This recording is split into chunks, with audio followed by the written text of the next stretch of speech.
In today's video, we reflect on our favourite fan moments from the 2017 season. Does your top one make the list? Find out next. What's going on, 5-Stripe fam? I'm AJ, this is Jessica Charman, and we're here for our top 5 fan moments of 2017. Before we get into it, make sure to hit the bell icon next to the subscribe button and never miss a video. To us, our fan moments go beyond impressive attendance. Instead, these moments demonstrate how us the fans truly became number 17. Number 5. Atlanta United versus Toronto FC at the Benz. October 22nd, booing Josie Altidore and Michael Bradley. So Atlanta United supporters lustily booed these two players at every touch. We mean every little minuscule touch too. But these two are main cogs in the US men's national team, and they ultimately failed to qualify for the World Cup. And, you know, we've kind of found some joy and some reprieve in the 90 minutes, kind of venting out our frustration at them. Yeah, and venting we did. It was a lot more than just booing. There are a lot of words that I shan't repeat on camera, a lot of mothers covering children's ears, but you know what? I can relate to why people wanted to express their disappointment, you know? Yeah. I had my first World Cup here in 2014 in the US. You know, they did amazing, and there was so much hope that this was going to be repeated this year, and it just wasn't. So, you know, MLS game, it was a good environment, and, you know, we just let out our frustrations a little bit. Yeah, and so thus them breaking our hearts and us finding some joy in venting, this is why it makes the list. Number 4, September 16th, the Orlando City Stranger Things tifo.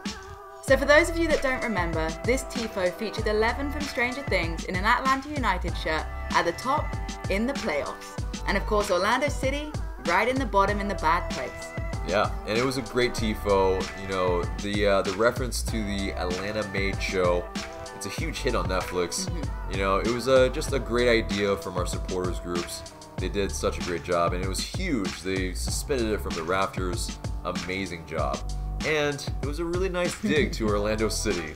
They haven't made the playoffs, and they still won't make the playoffs. Number 3, May 20th against Houston Dynamo. Fans take over singing the national anthem. The national anthem singer Chinua Hawk had a little bit of an embarrassing gaffe at first with his microphone going out, and with, you know, the day was a pretty rainy one, thunderstorms, you know, delaying the start of the game. You know, he tried a second time, and, you know, technical difficulties really hindered his performance. But the Atlanta United supporters jumped in so quickly, sang it along with him, creating this amazing atmosphere. Yeah, it was a beautiful moment, and Chinua Hawk himself really, you know, went on to speak about it later on. He wasn't a soccer fan before, but he sure is now. He described how the atmosphere from the players and the fans was intoxicating, and he'll be back to an Atlanta United game soon. And Carlos Bocanegra even tweeted, "Love that Atlanta, great assist on the national anthem." But thankfully for Chinua Hawk, he was able to redeem himself at a later date on the 20th of September against LA Galaxy. Number 2, October 26th, the flashlight party at the Benz. Now this viral moment took place in our playoff game against Columbus Crew, and we call it a party because it was a much needed distraction from that stressful 0-0 moment. Yeah, and where more than one piece of woodwork was hit. We were hitting crossbar, post, and they were as well. It was just a very stressful game. And why it doesn't make our number 1 is because the supporters, we were singing We Ready, which is a great introductory song into the game as a whole, but we eventually figured it out. We used the call and response Atlanta United, and you know, it was, you know, it flowed much better and really created an incredible atmosphere. Yeah, and of course, you have to remember, it was a playoff loss, which taints the memory a little bit. Definitely. So before we get to number 1, we'd regret if we didn't mention these. Airbrush banner of La Banda. La Doce de Atlanta's masterful art displayed at the Benz. Our supporters did an excellent job of creating numerous impressive tifos.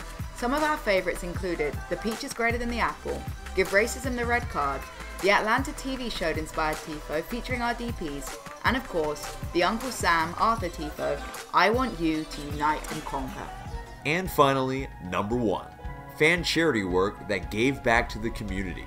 This includes The Haitian Orphan Choir's tear-jerking rendition of the national anthem inspired fans to give to this worthy cause. Delta 17 and their help collecting donations for the underserved in Joseph Martinez's home country of Venezuela. All the work by Terminus Legion to rebuild local communities and to beautify the city. Resurgence with their collection drives and community outreach work. The faction raised over $10,000 for the Fugees in Clarkston. Black Harts with the Mission Phoenix charity serving the homeless in Bert's Big Adventure. Footie Mob with the Creature Comforts Comfy charity. And all the work from Soccer in the Streets to make the sport more accessible. As you can see, it's been an incredible year of community service by our fans. So what do you think of our list? Do you agree? Let us know in the comments below. And before you go, remember to smash a like and subscribe for more. Thanks for watching.